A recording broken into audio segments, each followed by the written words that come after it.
Hello everyone. To me, good design is not just about how things look.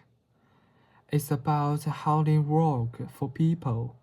I'm a pioneer and service designed because as a scientist and energy science and creativity and logic, it allows us to solve complicated problems but focusing on the human experience.